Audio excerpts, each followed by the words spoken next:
Hi hello Telugu ప్రజలందరికీ నమస్తే. Good morning. ఈరోజు మన సంచలన వార్త తెలుగు దినపత్రికలు మెయిన్ పేజ్ అండ్ వార్తా విశేషాలు ఎట్లా ఉన్నాయి. ఆదిలాబాద్కు గోదావరి నీరు పారిస్తా తుమ్మిడిహెట్టి నిర్మించి జిల్లాను సస్యశ్యామలం చేస్తాం. బాసర నుంచి భద్రాచలం వరకు ఆలయాల అభివృద్ధి.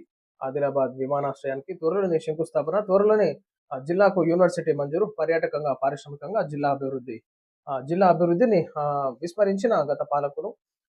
695 కోట్లతో అభివృద్ధి పనులకు భూమి పూజ. ముఖ్యమంత్రి రేవంత్ రెడ్డి వెల్లడి. ఆ, సో మొత్తానికి ఆదిలాబాద్కు గోదావరి నీరు పారిస్తాం. సో గత ప్రభుత్వ నిర్లక్ష్యం వల్ల రైతాంగానికి కానీ సాగునీరుకు ఇటు తాగునీరుకు ఇబ్బందికరమైనటువంటి పరిస్థితులు ఆదిలాబాద్లో చూసాం.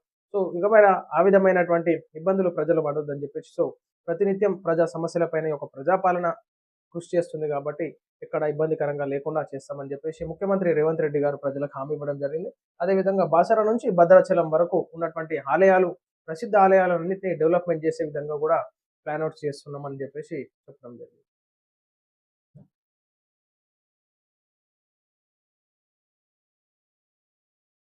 హామీలను అమలు చేసిన ఘనత మాది. పీపుల్స్ మార్చ్లో ఇచ్చిన హామీలకు కార్యరూపం. మాకు వ్యక్తిగత ఎజెండా లేదన్న బట్టి విక్రమార్క. అధికారంలోకి వచ్చేందుకు నేతలు ఎన్నో హామీలు ఇస్తుంటారని, కొందరు అధికారంలోకి రాగానే వాటిని మర్చిపోతారని డిప్యూటీ సీఎం బట్టి విక్రమార్క అన్నారు. తాము అలాంటి వాళ్ళం కాదన్నారు.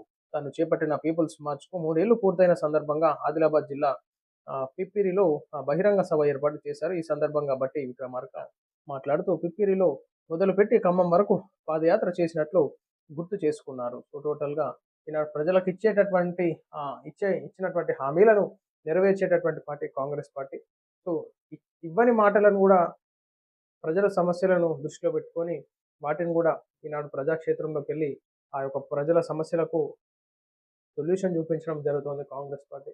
సో ఏదైతే పీపుల్స్ మార్చ్ స్టార్ట్ చేసినానో ఈనాడు అక్కడి నుంచి ఈనాడు ఖమ్మం వరకు ప్రజలందరూ గుర్తుంచుకున్నారు. సో ఖచ్చితంగా ఆ యొక్క పాదయాత్రలో ప్రతి ఒక్కరి సమస్యలు కూడా నోటౌట్ చేసుకున్నటువంటి పరిస్థితి కాబట్టి ఈనాడు బట్టి విక్రమార్క గారు కూడా చెప్పుకొచ్చినారనమాట.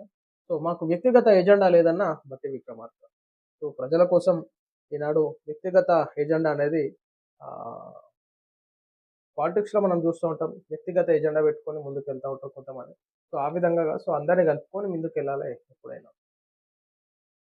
బాసర జ్ఞాన సరస్వతి ఆలయ విస్తరణ 225 కోట్లతో అధునాతనంగా పునర్నిర్మాణం, ఆధునీకరణ పనులకు సీఎం రేవంత్ శంకుస్థాపన. ఆలయంలో ప్రత్యేక పూజల నిర్వహణ, మనవడికి అక్షరాభ్యాసం చేయించిన సీఎం. నిర్మల్ జిల్లా బాసరలోని జ్ఞాన సరస్వతి దేవాలయాన్ని సీఎం రేవంత్ రెడ్డి కుటుంబ సమేతంగా దర్శించుకున్నారు. ఈ సందర్భంగా ఆలయ అధికారులు, అర్చకులు సీఎంకు ఘన స్వాగతం పలికారు. ఆలయంలో సీఎం ప్రత్యేక పూజలు చేసిన అనంతరం మనవడికి అక్షరాభ్యాసం చేయించారు. సో మొత్తానికి 225 కోట్లతోని ఆ యొక్క బాసర క్షేత్రాన్ని డెవలప్మెంట్ చేస్తామని చెప్పేసి చెప్పడం జరిగింది. భూమిలో నీరు ఇంకితేనే సేద్యానికి సాధ్యం. నీటి బొట్టు విలువ ప్రతి ఒక్కరు గ్రహించాలి. నీటి భద్రతలో రైతులు భాగస్వామ్యం కావాలి. గతంలో ఇంకుడు గుంతలు, చెక్ డ్యాంలు చేపట్టాం. మైక్రో ఇరిగేషన్లో 1031 కోట్లు ఖర్చు చేస్తున్నాం. నీటి భద్రత, సాగునీటి సంఘాల బాధ్యతలో సీఎం చంద్రబాబు.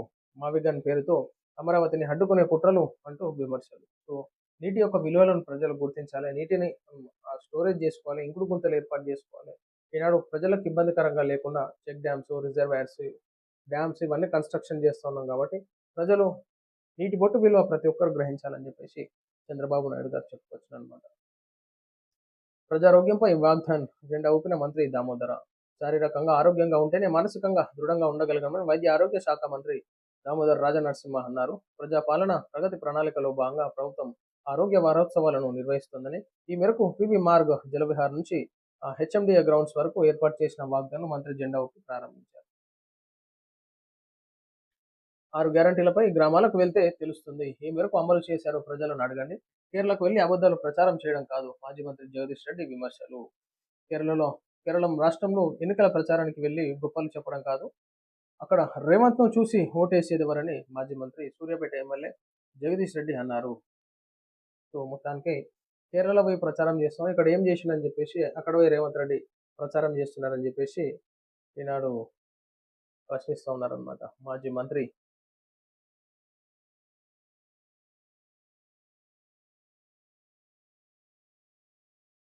కేసీఆర్ కార్యాలయంపై దాడి, గజ్వేల్లో బంద్తో మూతపడ్డ దుకాణాలు. గజ్వేల్లో బంద్ ప్రశాంతంగా కొనసాగుతుంది. వ్యాపారులు స్వచ్ఛందంగా షాపులను మూసివేశారు. ఈ బంద్‌లు, ఈ కార్యక్రమాలు, ఈ దాడులు, ప్రతిదాడులు, విమర్శలు ఇవే ఉంటాయన్నమాట కథ.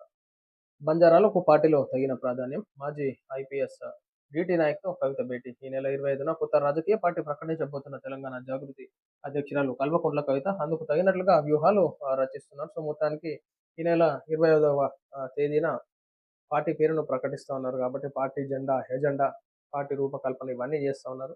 సో, మొత్తానికి పలువురు ప్రముఖులతోని కొంతమంది మాజీ సీనియర్ నాయకులను కూడా కలిసినటువంటి ఆ సందర్భం మనం చూసుకోవచ్చు. కాబట్టి ఈనాడు ఏ విధంగా తెలంగాణ రాష్ట్రంలో పార్టీని ముందుకు తీసుకెళ్తారో కూడా ప్రజలు చూస్తా ఉన్నారు. సో, ఎట్లా ఉంటుందో చూద్దాం. పాత బస్తీలో ఒక రూల్, ఇతర ప్రాంతాల్లో మరొకట. బండి సంజయ్. పశ్చిమ బెంగాల్లో సీఎం మమతా బెనర్జీ పాలన వల్ల శాంతి భద్రతలకు విఘాతం కల్పించిందని కేంద్ర మంత్రి బండి సంజయ్ అన్నారు. చొరబాటుదారుల ఓట్లతో గెలవాలని ఆమె కుట్రలు చేస్తున్నారని ఆరోపించారు. హైదరాబాద్లోని బెంగాలీలతో బండి సంజయ్ సమావేశమయ్యారు. సో, మొత్తానికి హైదరాబాద్లో ఉన్నటువంటి బెంగాలీలతోని బండి సంజయ్ సమావేశమైనట.